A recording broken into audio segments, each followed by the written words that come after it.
आज के दौर में जिसे स्ट्रेस से नहीं गुजरना पड़ता, चाहे आप बच्चे हों, जवान हों या बूढ़े हों, लाइफ के किसी भी फेज से हों, आपको स्ट्रेस से गुजरना पड़ता है। स्ट्रेस ऐसी चीज़ है।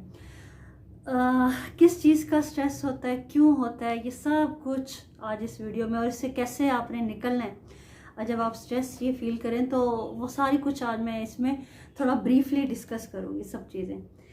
सबसे पहले तो ये जान लेते हैं भाई, स्ट्रेस जो है ना एक बीमारी नहीं है। स्ट्रेस और डिप्रेशन में फ़र्क है। स्ट्रेस हर इंसान को लाइफ में कहीं ना कहीं, कभी ना कभी, डेली बेसिस पर कह लें, ये इससे गुजरना पड़ता है, चैलेंजेस से गुजरना पड़ता है। तो जब ऐसे चैलेंजेस उसके सामने आते हैं जिसको वो सही तरीके से डील नहीं कर पाता तो उसे स्ट्रेस होता है। लेकिन जो डिप्रेशन है ये एक बीमारी है। इसके लिए बाकायदा आपको एक साइकेट्रिस्ट की ज़रूरत पड़ती है, आपको बाकायदा मेडिटेशन करवानी पड़ती है। तो फ़र्क क्या है इसमें अब मैं बता दूं कि देखें, स्ट्रेस तो आप कुछ तरीके इस्तेमाल करके, कुछ टेक्निक्स, चीज़ों को प्रैक्टिस करके आप इससे निकल सकते हैं, और ये एक वक्ती तौर, एक फ़ेज़ होता है। लेकिन डिप्रेशन ये चीज़ होती है कि जब आप किसी एक परेशानी में, किसी गम में मुब्तला हो जाते हैं और ज़्यादा टाइम के लिए आप उससे निकल ही नहीं पाते हैं, चाहे आप जितनी कोशिश कर लें, और उस टाइम में आपको कोई खुशी महसूस ना हो और आप आइसोलेट हो जाएं, तो फिर ये एक डिप्रेशन की तरफ ये चीज़ चली जाती है। जब स्ट्रेस ज़्यादा बढ़ जाता है और ये एक बीमारी बन जाती है, तो उस टाइम में आपको बाकायदा मेडिटेशन की ज़रूरत पड़ती है। तो आज जो है वो मैं स्ट्रेस को डिस्कस कर रही हूँ आपके सामने। अच्छा जी, स्ट्रेस होता क्या है भाई, किस बला का नाम है ये स्ट्रेस। जब भी आपकी लाइफ में कोई अनहैप्पी इवेंट होता है, कोई अनहैप्पी सिचुएशन आती है, फॉर सपोज अल्लाह ना करे आप फेल हो जाएं, या आपका कोई बहुत करीबी जो है उसकी डेथ हो जाए, या आपको जॉब से निकाल दिया जाए, या आपके पास आप इंटरव्यू पे इंटरव्यू दे रहे हैं और आपकी जॉब नहीं हो रही, तो इससे क्या होगा, ये एक चैलेंज आ जाता है ना लाइफ में। तो इससे अब आपको इन सिचुएशन से, इन इवेंट से आपको स्ट्रेस होता है। स्ट्रेस असल में ये होता है कि जो भी आप उस इवेंट को नाम देंगे ना, वो चीज़ आपके लिए स्ट्रेस बन जाती है। मैं आपको एक क्लियर कर देती हूँ छोटी सी मिसाल से। जैसे फॉर सपोज आपकी जॉब चले जाती है, आपको जॉब से निकाल दिया जाता है, ठीक है। अब ये एक इवेंट है जो आपकी लाइफ में हुआ है।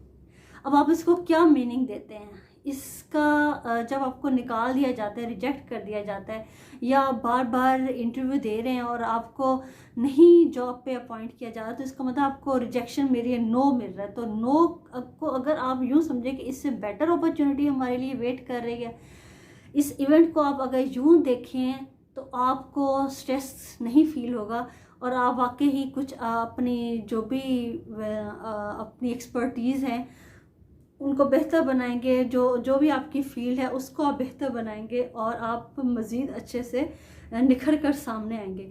नो मतलब अगर आप नेक्स्ट अपॉर्चुनिटी लेते हैं, और अगर आप नो का मतलब नो लेते हैं ना, तो तब आपको इस इवेंट से स्ट्रेस होगा। इसी तरीके से अगर आप फेल हो जाते हैं किसी सब्जेक्ट में, कुछ भी एग्ज़ाम में, तो अब आपके लिए वो इवेंट अनहैप्पी हो गया, और उससे आपको कैसे निकलना है, आपको उसके लिए ये कि मेरे में वाकई को कमी थी, पहले तो इस चीज़ को एक्सेप्ट करना होगा कि मैंने शायद क्वालिटी टाइम नहीं दिया एजुकेशन को, शायद मैं कहीं ना कहीं टाइम वेस्ट करती रही हूँ। जो भी आपकी मिस्टेक्स हैं उनको आप लिखेंगे, और उसके बाद आप शेड्यूल बनाएंगे, उसके बाद आप अगर उसको ज़्यादा अच्छे से प्रिपेयर करके देंगे तो इंशाल्लाह वो चीज़ क्लियर हो जाती है। लेकिन उस टाइम पे जो आपको जो फीलिंग आ रही होती है वो स्ट्रेस की होती है। तो मतलब ये है कि देखिए, अगर कम मार्क्स से आप पास हो जाए तो नेक्स्ट आपको कहीं एडमिशन मिलता है, इसका ये मतलब ये तो हो सकता है ना। तो जो भी इवेंट होता है उसको देखने का हमें नज़रिया बदलना चाहिए, यानी कि वे ऑफ थिंकिंग चेंज करके देखें। हो सकता है कि वो जो इवेंट है वो आपके लिए इतना ना खुशगवार ना हो जितना कि आपने उसको बना रखा है। इसी तरीके से जब कोई लाइफ में आपका कोई बहुत अपना आपसे दूर हो जाता है, उसकी डेथ हो जाती है, तो मुस्लिम हमें, बल्कि हर मज़हब में ये है कि उसको इस बात पे बिलीव है कि हम इस दुनिया में हैं और एक दिन हमें जाना है। कम टाइम यहाँ दुनिया में स्पेंड करें, ज़्यादा टाइम स्पेंड करें, लेकिन छोड़कर जाना है। अब आप उस इवेंट को लेकर स्ट्रेस में होते हैं, हर बंदा आता है, लेकिन जो बाद में आपको कहते हैं ना सब्र आ जाना, वो सब्र इस तरह आता है, आपको इस चीज़ पे बिलीव हो जाता है कि ये चीज़ अल्लाह ताला ने हमें ज़िंदगी दी, सांसें दी, उसी की अमानत थी, उसी ने वापस लेनी है, हर एक ने जाना है, आज नहीं तो कल। तो इससे आपको एक रिलीफ मिलेगा, एक स्ट्रेस से रिलीफ मिलेगा जब आप अब अपना वे ऑफ थिंकिंग चेंज करेंगे, तो इस तरीके से आप स्ट्रेस से निकल सकते हैं। अच्छा, पाकिस्तान की मौजूदा हालात देख लिए जाएँ तो हर बंदा आपको स्ट्रेस में नज़र आएगा, क्योंकि हमारी जो इस टाइम जो कंडीशन है ना वो रिसेशन में चल रही है। एक होती है बूम कंडीशन, मतलब आपकी बहुत खुशहाली है मुल्क में, और एक होती है रिसेशन जब बदहाली का दौरा हो, और पॉलिटिकली भी हम इनस्टेबल हैं इस टाइम में, तो बुरे हालात हैं। तो इसमें आपको हर बंदा ही जो है ना वो स्ट्रेस में नज़र आएगा। अब ऐसे हालात में हमें कैसे निकलना है, भी मैं आपको एक सिंपल सी एक बात बता दूं कि कोई भी चीज़ जो है ना वो परमानेंट नहीं होती, चाहे वो खुशी हो, चाहे वो आपका अनहैप्पी इवेंट हो, या पाकिस्तान के हालात। आप देख लें, आप पिछले साल में आपकी जो टेंशन थी, जो जिन बातों पे आपको स्ट्रेस था, इस साल वो नहीं रही। इस तरीके से आप मज़ीद पीछे चले जाएं तो जिन बातों को आप बचपन से था, या जो भी हालात, जो भी कंडीशन वो वक्त के साथ थी और वक्त के साथ ख़त्म हो गई, और अब आगे मज़ीद चैलेंजेस आपके सामने। ये नहीं कह सकते कि ख़त्म हो गए, ख़त्म नहीं होती ये। जब तक आप ज़िंदा रहेंगे ना, आपके साथ ये चैलेंजेस चलते रहेंगे, और कभी आप इसको टैकल कर लेते हैं, अपनी एबिलिटी को यूज़ करते हो, कभी आप नहीं कर सकते तो आप उसको स्ट्रेस में ले आते हैं। लेकिन ये कोई भी चीज़ परमानेंट नहीं। इसी तरीके से पाकिस्तान के मौजूदा हालात जो हैं ये भी हमेशा तो नहीं ना ऐसे रहेंगे। आप पहले 2 साल देख लें क्या हालात थे, 5 साल पहले देख लें क्या हालात थे, तो जो अब हालात हैं वो पहले नहीं थे, तो इसका मतलब कि ये भी ज़्यादा देर तक नहीं चलेंगे। और दूसरी चीज़, कुछ चीज़ों को अल्लाह के सुपुर्द कर देना चाहिए। जब आप देखें कि मेरे हाथ में जो मैं कर सकती हूँ मैंने किया, अब पाकिस्तान के हालात आपके हाथ में नहीं है फर्स्ट ऑफ। जब आपके हाथ में है नहीं तो फिर स्ट्रेस किस चीज़ का। दुआ कर सकते हैं अल्लाह ताला से, और दूसरा कि अल्लाह ताला पाकिस्तान के हालात को बेहतर बनाए, तो अल्लाह ताला के सुपुर्द करें। और वक्त हर चीज़ का, कहते हैं ना, हर ज़ख्म का मरहम जो है ना वो वक्त है, वक्त के साथ खुद ब खुद हालात इंशाल्लाह बेहतर होते जाएंगे। लेकिन इस चीज़ को, और दूसरा जो हमें जिस कंडीशन का सामना करना पड़ता है ना, वो है हमारी फाइनेंशियल इश्यूज़ बहुत ज़्यादा हैं। चाहे आप जॉब कर रहे हैं, चाहे आप जॉब नहीं कर रहे हैं, तो फाइनेंशियली हमें बहुत ज़्यादा जो है ना इस टाइम चैलेंजेस का सामना है, हर पर्सन को सामना है। तो इससे कैसे निकलना है, इससे भी निकलने का यही तरीका है कि देखें, आज आपको अल्लाह ताला ने हाथ और पाँव दिया ना, तो फिर बुरे हालात कैसे, आप कुछ भी करके, मेहनत करके, अपनी तरह से स्ट्रगल करके फिर बाकी अल्लाह के सुपुर्द करते, तो इंशाल्लाह जो है ना वो बेहतरी की तरफ ही हालात जाएंगे। लेकिन इस चीज़ को लेकर बैठ जाना, इस तरीके से आप स्ट्रेस में जाएंगे, स्ट्रेस में आप जाते हैं तो आपका एनर्जी लेवल कम होता है, एनर्जी लेवल कम होता है तो आप बाकी दुनिया के जो आपके मामूल के काम हैं वो भी डिस्टर्ब होते हैं। तो इन चीज़ों से आप बाहर निकलेंगे जल्द अज जल्द। अच्छा, मैंने यहाँ पर आपको एक पॉइंट से सबसे पहले बता दिया था कि change the way of thinking. अगर आपने स्ट्रेस से निकलना है, इन चीज़ों को प्रैक्टिस करेंगे तो आप निकल आएंगे। दूसरी चीज़ के जो मामलात आपके इख्तियार में ना हो तो उनकी स्ट्रेस नहीं लेनी चाहिए और उनको अल्लाह के सुपुर्द कर देना चाहिए। अल्लाह ताला बेहतर जो है ना वो हमारा मददगार भी है और हमें उन हालात से जल्द अज जल्द निकाल भी सकता है। दुआ करनी चाहिए और अल्लाह ताला पर यानी तवक्कुल रखनी चाहिए। अच्छा, तीसरा तरीका कौन सा है भी स्ट्रेस से निकलने का? जी, तो आपको ना सबसे पहले तो ये करना होगा कि जब भी आपको स्ट्रेस फील हो ना, आप वॉक के लिए निकल जाएं या योगा करें या थोड़ी बहुत एक्सरसाइज कर लें या कहीं पार्क में जाके किसी भी ओपन एरिया में बैडमिंटन खेल लें, क्रिकेट खेल लें, कुछ भी ऐसा हेल्दी एक्टिविटी में आप थोड़ा सा बिजी हो जाए तो आपको और इसको ना अपने लाइफ का हिस्सा बना लें, इसको लाइफस्टाइल बना लें, अपना हेल्दी लाइफस्टाइल जिसे कहते हैं, कि इससे आपका स्ट्रेस डेली बेसिस पर जो भी प्रॉब्लम होगी वो कुछ देर के लिए आप भूलेंगे, आप कुछ उन चीज़ों से ब्रेक मिल जाएगा और आप दोबारा एनर्जेटिक होकर अपने उस मसले के बारे में सोच सकते हैं, समझ सकते हैं और उसके सोल्यूशन की तरफ जा सकते हैं। अच्छा जी, ये एक तो हो गई, एक्सरसाइज करें या योगा करें या कोई भी हेल्दी एक्टिविटी करें, कुछ खेल लें, इस तरीके से आप स्ट्रेस से निकल सकते हैं। ये होगी हमारी तीसरी चीज़।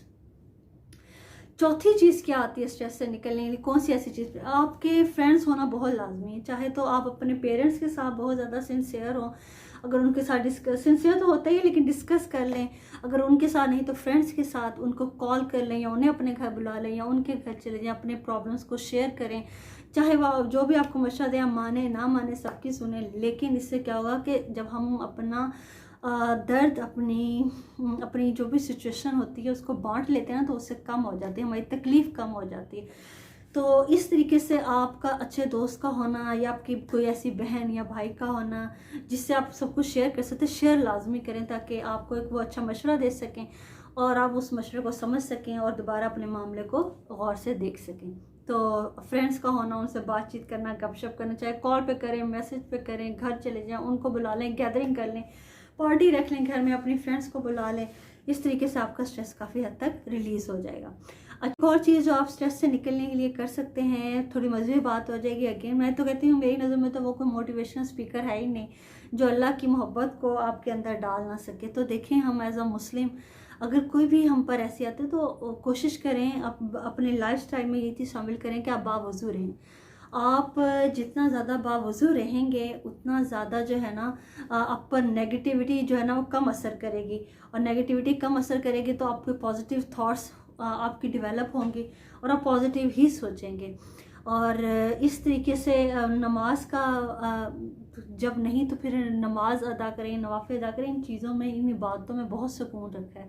अल्लाह ताला आपके दिल में उस चीज़ का हल भी डाल देगा, उस चीज़ का आपको सुकून भी मिल जाएगा और आप पर नेगेटिव जितने भी असरात होंगे, हमारी सोसाइटी में बहुत ज़्यादा है जादू टूना, और मैं ऐसा नहीं कि इन पर बिलीव नहीं करती हूँ, ये चीज़ें एग्जिस्ट करती हैं।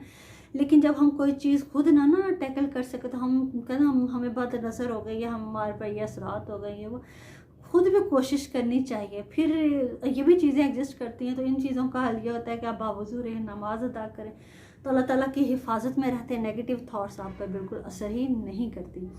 तो मैंने ये 4-5 बल्कि 5 तरीके आपके सामने ये रखे हैं। सबसे पहले तो मैंने आपको वे ऑफ थिंकिंग चेंज करने को कहा। दूसरा मैंने आपके सामने कौन सा पॉइंट रखा था कि आप अल्लाह पर तवक्कल करें और अपने हालात को जो है ना अल्लाह के सुपुर्द करना सीखें, और वक्त के साथ सब चीज़ें ठीक हो जाती हैं।